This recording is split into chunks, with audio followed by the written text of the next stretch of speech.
নেতারা আমাদের building tilting সবগুলা দখল করে পুলিশ দিয়ে কিভাবে ওনারা কাজ করাইতেছে। পুলিশি ক্ষমতা ও ভয়ভীতি দেখিয়ে চট্টগ্রাম নগরীর বায়েজিদ থানাধীন বার্মা কলোনির পাহাড়ে অসহায় রিফিউজদের প্লট দখল করে ঝুঁকিপূর্ণ বহুতল ভবন নির্মাণের প্রতিবাদে বিক্ষোভ কর্মসূচি করেছে এলাকাবাসী। রোববার বিকেলে বার্মা কলোনিতে এই বিক্ষোভ কর্মসূচি করা হয়।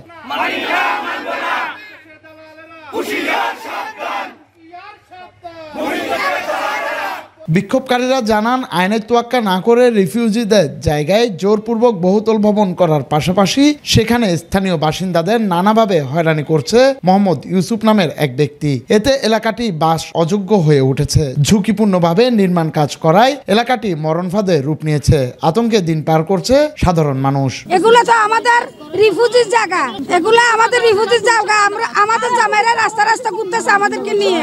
আমাদের বসত বাড়ি নাই, বাইরের মানুষ আইসা থাকতেছে। বিনা অপরাধে সবুজকে সান্দাবাজ বলতেছে। কেন সান্দাবাজ বলবে? সান্দাবাজ যদি হয় এখন পুলিশও সান্দাবাজ। কেন না পুলিশ বসে থেকে কাজ করতেছে? কিভাবে কাজ করতেছে?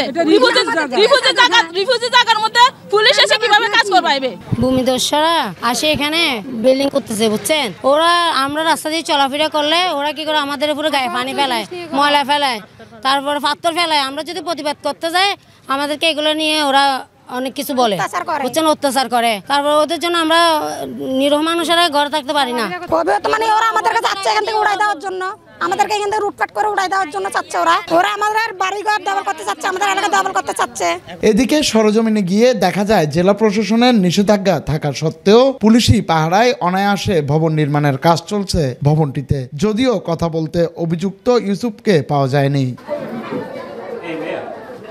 ভবন নির্মাণের কাজে পুলিশি পাহারা কেন তা জানতে বায়েজিদ থানায় গেলে ভারপ্রাপ্ত কর্মকর্তাকে পাওয়া যায়নি। এমনকি তার মুঠোফোনেও যোগাযোগ করা সম্ভব হয়নি। স্থানীয়দের অভিমত, এলাকার চিহ্নিত স্বৈরাচারী দল আওয়ামী লীগের কিছু নেতা ও পুলিশের কিছু অসাধু কর্মকর্তাকে সাথে নিয়ে ভবনটি গড়ে তুলছে। বার্মা কলোনি এলাকায় তাদের বিরুদ্ধে কেউ মুখ খুললে তাদের সাজানো মামলা দিয়ে হয়রানি করা হয়। ইউসুফের দুই ভগ্নিপতি পুলিশ বাহিনীতে চাকুরি করার সুবাদে তাদের দিয়েই এলাকার লোকদের মামলায় জড়ানোর হুমকি দেন বলেও জানা গেছে। বিল্ডিং বলতে এখন মানুষ হাঁটা চলা করতে পারতেছে না, রাস্তার উপরে দিয়ে হাঁটা চলা করলে ইট পড়লে ডাক দিলে ওরা ধমকি লাগায়, পুলিশের ধমকি লাগায়, সন্ত্রাসীদের ধমকি লাগায়। ওরা মিথ্যা মামলাতে জড়িত করে, মেয়েদেরকেও পুলিশ ঢুকাইছে, ছেলেদেরকেও পুলিশ ঢুকাইছে। এভাবে এলাকাতে অত্যাচার করতেছে। আমরা কিভাবে বসবাস করবো? আমরা বাড়ি এখানে ছোটখাটো জুবলি টুবলি ঘর বাঁধে রয়েছি, রিফিউজি হিসাবে সরকার দিছে। এখন ভূমিজ দর্শনেরা আসে, এখানে এরা বহিরাগত আসে জায়গা কিনছে, ওই করে এখানে এরা 4তলা 5তলা বাড়ি করে।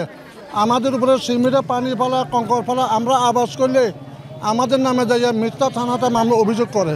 জুনায়েদ হাসান, সময় নিউজ, চট্টগ্রাম।